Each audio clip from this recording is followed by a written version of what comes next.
mitten in der Idylle in Estland.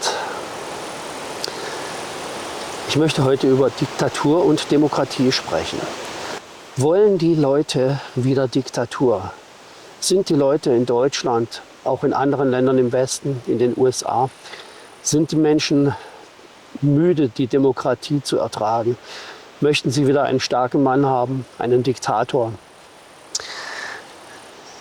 Definitiv deuten alle möglichen Zeichen darauf hin und die Wahlergebnisse und jetzt die Wahl von Donald Trump und auch das Ansteigen der AfD in Deutschland weist deutlich darauf hin, dass die Menschen die Schnauze voll haben von Demokratie und von dem Rumgeeiere und von dem Diskutieren und von dem nicht vorwärtskommen. Davon haben sie alle die Schnauze voll und möchten einfach wieder einen starken Mann haben, der zeigt, wo es lang geht und der sagt, wo es lang geht und dann mit der mit der Faust auf den Tisch klopft. Wissen diese Leute eigentlich, was sie sich da wünschen? Können sie sich eigentlich mit dieser destruktiven Art vorstellen, was anschließend passieren wird? Ist Diktatur besser als Demokratie? Diese Menschen haben scheinbar das Gefühl, dass Diktatur besser ist als Demokratie.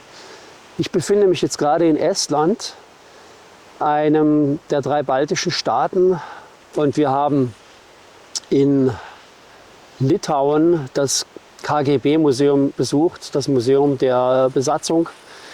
Und das war ein ehemaliges KGB- und auch Nazi-Gefängnis und dann wieder KGB-Gefängnis, in dem die Folterungen stattgefunden haben.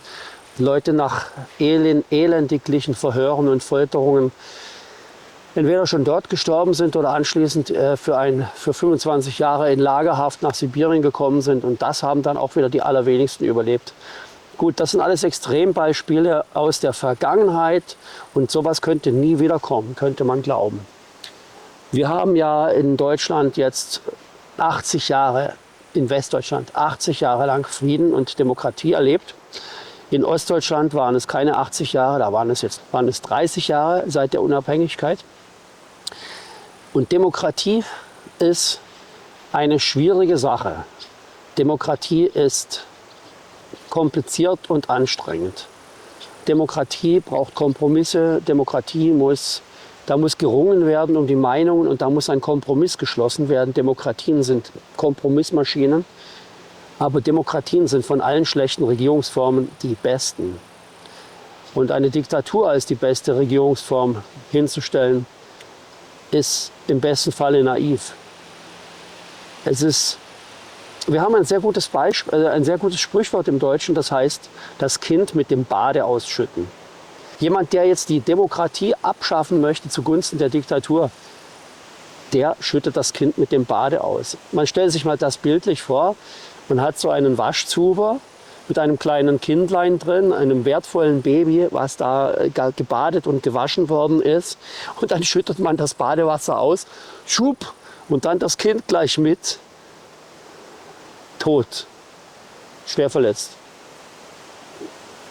Also so etwas ist es, wenn man die Demokratie abwählt und die Diktatur dafür in Kauf nimmt. Oder glauben diese Leute, die jetzt die AfD wählen, dass sie dann anschließend etwas Besseres hätten als das, was sie jetzt haben? Glauben sie, dass sie die Meinungsfreiheit noch haben können? Glauben sie denn, dass sie dann frei ihre Meinung sagen können, so wie sie das jetzt in der Demokratie tun können? Völlig absurd. In einer Diktatur kann man seine Meinung nicht mehr frei sagen. Es sei denn, man sagt die Meinung des Diktators und man sagt, Putin, du bist der Beste und du bist der Schönste, und vielleicht am Ende man meint es dann auch so. Oder Adolf Hitler ist der Beste, die Nazis sind die Besten. Wenn man sowas sagt, dann hat man ein leichtes Spiel in einer Diktatur. Aber was für Systeme sind diese Diktaturen?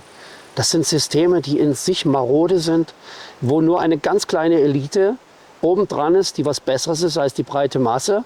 Die breite Masse muss spuren und mitschwimmen. Die breite Masse wird in Unfreiheit leben und muss misstrauisch sein. Man muss seinem Nachbarn gegenüber misstrauisch sein, seinen Schulfreunden gegenüber misstrauisch sein, seinen Arbeitskollegen gegenüber misstrauisch sein. Man kann nicht mehr frei seine Meinung äußern, denn man muss sofort Gefahr laufen, dass man verpfiffen wird und ab ins Lager. Erstmal in diese Einzelhaftzelle, die wir da gesehen haben, und dass man dort unter übelsten Methoden verhört wird. Ist alles noch nicht so weit, denkt ihr? Ja, in den USA ist es noch nicht so weit. Die sind gerade dabei, die Demokratie abzuschaffen. Bei uns in Deutschland ist es vollkommen undenkbar. Ja, Leute, in Ostdeutschland, habt ihr euch nicht erinnert, wie das war in der SED-Diktatur, als ihr die Meinungsfreiheit einfach nicht hattet und für jede falsche Meinung, die nicht SED-konform war, sofort Gefahr laufen musstet, dass ihr verhört wurdet und vielleicht sogar ab ins Gefängnis konntet, nach Bautzen, in den Knast.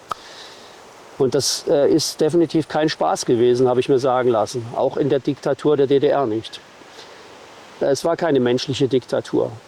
Diktaturen kann man immer daran erkennen, dass ein Herrscher, ein Langzeitherrscher, lange an der Macht ist. In der ganzen DDR-Zeit gab es nur 2 Herrscher, Walter Ulbricht und Erich Honecker.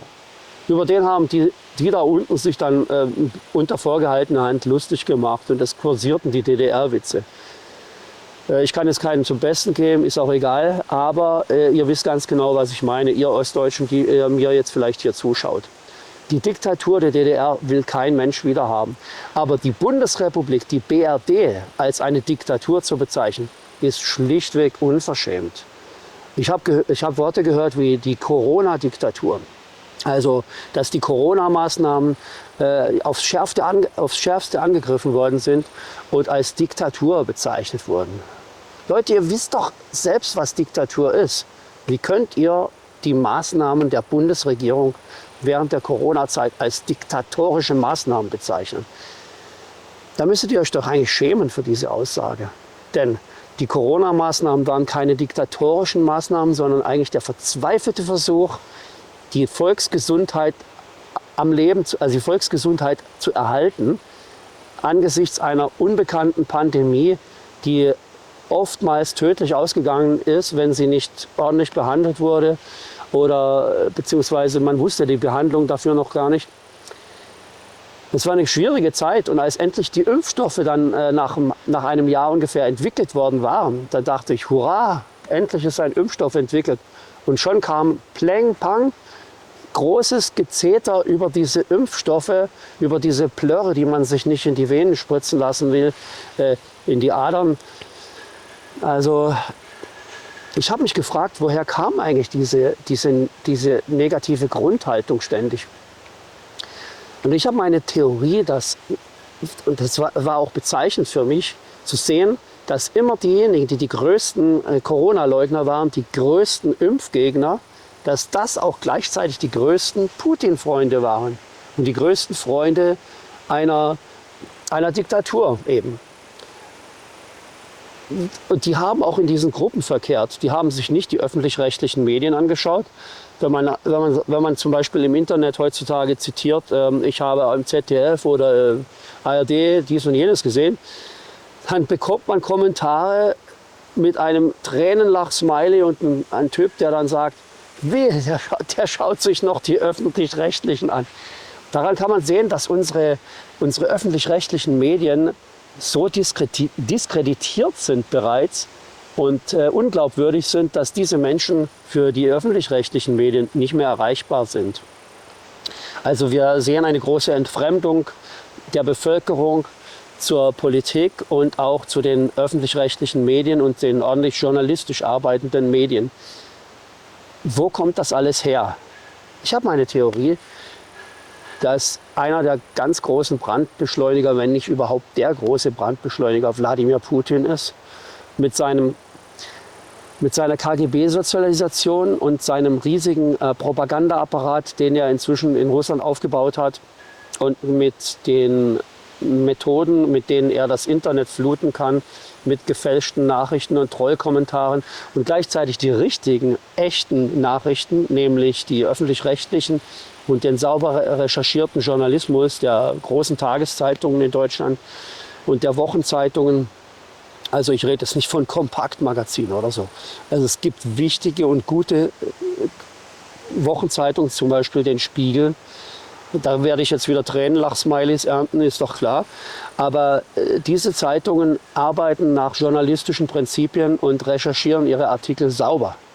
Und das kann man einfach sehen und hören, wenn man da zuhört. Deswegen denke ich, hört einfach ganz genau zu, was diese Leute sagen und hört mal von Anfang bis Ende zu, ohne Vorurteile. Und versucht, eure Tränenlach-Smileys zu unterdrücken und euer lächerlich machen davon. Versucht einfach mal zuzuhören und zu schauen, wie diese Menschen argumentieren. Prüft alles und behaltet das Gute, heißt es in der Bibel. Und nach diesem Motto sollte man verfahren und vor allem sollte man der Demokratie, der schlechtesten aller, nein, der besten aller schlechten Regierungsformen die Chance geben, denn Diktatur ist immer noch fertig über Bord, denn es geht einfach um alles.